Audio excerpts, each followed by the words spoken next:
फिर एक प्रश्न, क्या कोई ऐसा व्यक्ति है जिसे आप जानते हो और उससे कभी कोई गलती ना हुई हो? उत्तर क्या मिलेगा? नहीं, ऐसा कोई व्यक्ति नहीं है जिसे हम जानते हैं और उसने कोई गलती कभी नहीं की है। तो यानी गलती हो भी जाती है और कई बार गलती करके कहा जाता है कि गलती हो गई है। दोनों में बहुत अंतर है। गलती हो जाना दूसरे लोग स्वीकार कर लेते हैं, लेकिन गलती करना, उस पर पर्दा डालना यानी झूठ बोलना, उसको गलती नहीं कहा जाता और लोग उसे स्वीकार नहीं करते हैं। तो हमें ये ध्यान रखना है कि गलती तो किसी से भी हो सकती है, हमसे भी हो सकती है, दूसरों से भी हो सकती है। तो हम उन्हें स्वीकार करें कि हाँ, ऐसा हो सकता है। कभी हमें लग भी सकता है कि दूसरे ने गलती की है, जानबूझ के की है, लेकिन ऐसा ज़रूरी भी नहीं है। तो हमें किसी भी बात पे यूं ही से विश्वास नहीं कर लेना चाहिए, बल्कि उसका पूरा आंकलन करना चाहिए यदि दंड दिया जाना है तो। और यदि वैसे ही कोई छोटी मोटी गलती है तो हम उसे नज़रअंदाज कर दें। अब गलती का असर स्वयं करने वाले पर भी हो सकता है और दूसरों पर भी हो सकता है। असर थोड़ा भी हो सकता है, बहुत बड़ा भी हो सकता है। गलती का असर कम से कम हो, उसके लिए यदि हम चौकन्ने हैं तो गलती होते ही हम उसको नोटिस करें कि हमसे गलती हुई है और कोशिश करें कि हम उसका सुधार उसी वक्त कर लें। तो हमें जो उससे होने वाले नुकसान हैं वो बहुत कम होंगे या ना के बराबर होंगे। तो गलती हो जाया करती है। हाँ, अब गलती हो जाने से जीवन तो नहीं रुक जाता। हाँ, कुछ देर के लिए उसमें बाधा आ सकती है और उसी बाधा से बचने के लिए हमें गलतियों को सुधार लेना चाहिए जल्दी से जल्दी, ताकि वो बाधा भी जल्दी से दूर हो और फिर हम अपने जीवन को सुचारू रूप से आगे बढ़ा सकें। तो गलतियाँ लगातार चलने वाली पाठशाला भी कही जाती है, क्योंकि होती रहती हैं। हाँ, छोटी मोटी गलतियाँ जब हमसे होती हैं तो यदि हम उनसे सीख लेते रहें, उनका सुधार करते रहें और उनसे बचते रहें कि ना हो, तो हम ज़रूरी रूप से बड़ी बड़ी गलतियों करने से बच जाएंगे, क्योंकि हमारा ये स्वभाव बन जाएगा। हम ध्यान रखेंगे कि गलती ना होनी पाए, और जब हम छोटी छोटी गलतियों से बचते बचते एक अनुभवी बन जाएंगे तो बड़ी गलती होने की जो उम्मीद ना कहें, बल्कि जो कारण हैं उनका निवारण हम पहले से ही कर लेंगे और गलतियों से बच जाएंगे। तो सर्वप्रथम गलती होते ही सुधार का विचार हमारे मन में आना चाहिए, तभी हम गलतियों से बच भी सकते हैं। ये जो गलती को सुधार करने का मन में विचार आता है, ये सबसे पहली आवश्यकता है कि आगे से गलतियां ना हों। क्योंकि जब हम चाहते हैं कि सुधारें तो हम चाहेंगे ही क्यों हो कि ऐसा कुछ हो कि बाद में उसके सुधार की ज़रूरत पड़े। तो ये एक बहुत अच्छी बात है यदि गलती होते ही आपके मन में उसके सुधार की इच्छा जागृत होती है और आप सुधार किया करते हैं। तो गलती होने पर कठिनाई तो होगी, वह कम होगी या ज़्यादा होगी, ये फिर हमारे पर निर्भर करता है कि हम गलतियों से कितना बचते हैं।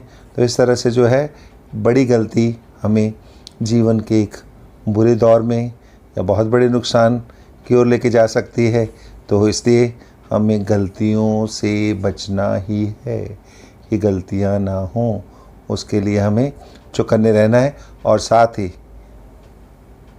अपने से होने वाली गलतियों पर पहला ध्यान देना है।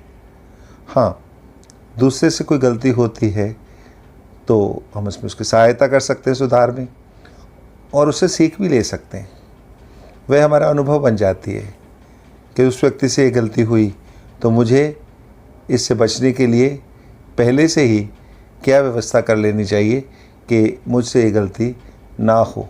क्योंकि दूसरों की गलती से सीख लेने वाला व्यक्ति बुद्धिमान कहलाता है, और जो नहीं सीखता, आप समझदार हैं कि गलती हुई, हमने देखा कि उसने ऐसा किया तो ये गलती हुई, उसको नुकसान उठाना पड़ा, और हमने उसको सीख न लेते हुए गलती कर दी, वही तो उस केस में क्या होगा, नुकसान होगा। तो उससे बचने के लिए हमें दूसरे की गलतियों से भी सीख लेनी चाहिए। ये नहीं वो तो समझदार नहीं है, अरे भाई उससे गलती हुई है, अरे वो इतना ध्यान नहीं रखता इन चीज़ों का, इसलिए उससे हुई है, हमसे नहीं होगी। लेकिन ऐसा फिर भी हो जाता है। एक उदाहरण देता हूँ कि मैंने बैंक से एक बार पैसे निकाले और मैंने डिक्की में रखे, और मैं एक दुकान में गया, रास्ते में वापस आता हूँ तो डिक्की तोड़कर पैसे चोर ले जा चुका था। यही बात मैंने ऑफिस में पहुंचकर अपने पार्टनर को बताई, लेकिन 2 ही दिन बाद वही पार्टनर वही बैंक वहाँ पैसे जमा कराने जाता है, जबकि मैं निकलवाने गया था, और ज़्यादा भीड़ होने पर जमा कराए बिना वापस बैंक से बाहर आ जाता है और पैसे भी डिक्की में रखता है। रास्ते में कहीं जाता है, किसी दूसरी तीसरी मंजिल पर जाता है, वापस आता है, हाँ वहाँ उसे नहीं पता लगता कि उसकी डिक्की तोड़ी गई है, बल्कि वो खोल कर चोर पैसे ले जा चुका होता है। लेकिन दफ्तर पहुँचने पर जब वो मुझे बताता है, बहुत शर्मिंदा होकर बताता है कि मेरे भी पैसे उसी तरह से चोरी हो गए जैसे 2 दिन पहले आपके हुए थे, तो यहाँ क्या हुआ? वह चौकन्ना नहीं हुआ और नुकसान उठाना पड़ा। तो उसके बाद अब जब भी ऐसी कोई स्थिति आती है तो हम चौकन्ने रहते हैं, तो हम होने वाले नुकसान से बच जाते हैं। हाँ, दूसरे की गलती से सीखना हमने कहा कि बहुत अच्छी बात है, बुद्धिमत्ता है, लेकिन यदि अपने से भी कोई गलती हो जाए तो हमें उससे भी सीख लेनी ही चाहिए, क्योंकि हम तो उसके लिए प्रथम व्यक्ति हैं, तो उसका असर भी हम पर हुआ होता है। तो उससे हम सीख लेकर आगे उसी प्रकार की गलती से बच सकते हैं और नुकसान से भी बच सकते हैं। हम ये स्वीकार करें कि कोई भी व्यक्ति सदैव ठीक नहीं हो सकता, यानी वह गलत हो सकता है, उससे गलती हो सकती है, इसी तरह से हमसे भी हो सकती है।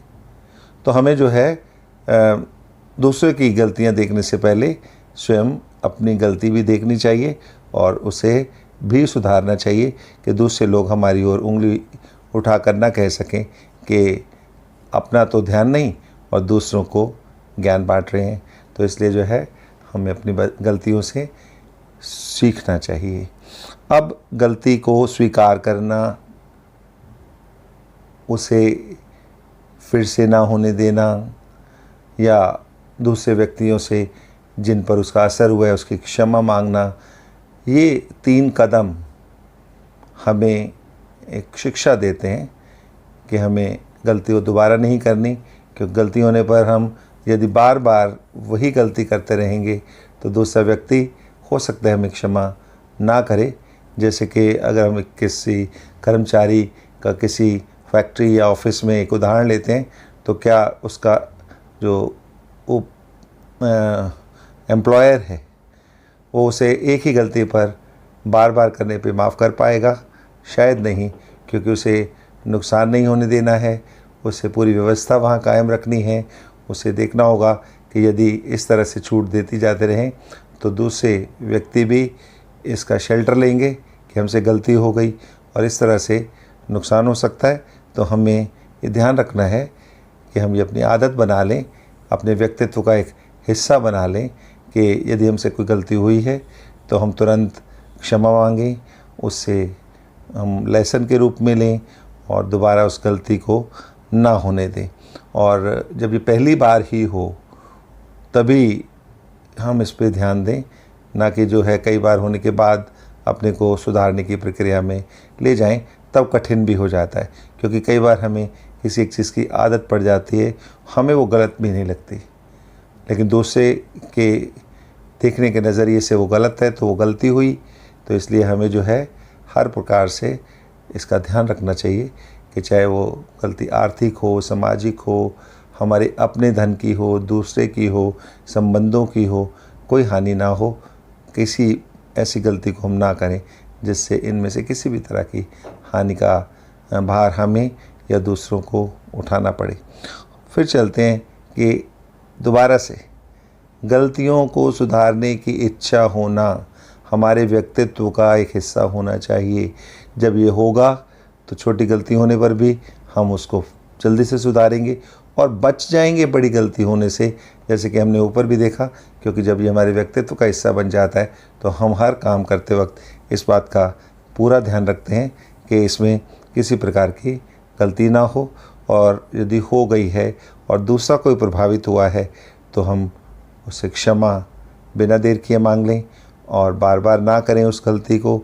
और यदि हम स्वयं भी प्रभावित हुए हैं तो भी उस प्रभाव से बचने के लिए, उस नुकसान से बचने के लिए हम गलतियों को होने से रोकेंगे। और होने पर हमने देखा कि हमें शिक्षा लेनी है कि वो बार बार ना हो। तो हम जो इस तरह से हम जब आगे बढ़ते हैं बिना गलतियों के, तो हमारा जो विकास है अधिक होता है और हम स्वयं भी खुश रहते हैं, दूसरे लोग भी हमसे खुश रहते हैं। और कहावत जो है कि इंसान गलतियों का पुतला है, इसका शेल्टर नहीं लेंगे हम पुतला नहीं बनेंगे। कहा इसलिए गया है कि गलतियां हो जाती हैं। मान लो हमसे कुछ कोई कांच का बर्तन ही टूट गया, हो सकता है हम उस वक्त बेध्यानी रहे हों उसको उठाने में या रखने में। तो यहाँ से हम देखते हैं कि एकाग्रता की बहुत आवश्यकता है। इस छोटे से उदाहरण से हम समझ सकते हैं कि एकाग्रता की बहुत आवश्यकता है। तो यदि हम एकाग्रचित्त होकर अपने सभी काम करें, सभी बातें करें, क्योंकि बातें भी एक बड़ी गलती का कारण कई बार बन जाती हैं कि आपने एक गलत बात कही, तो वो जो गलत बात है वो भी गलती का ही एक रूप होती है।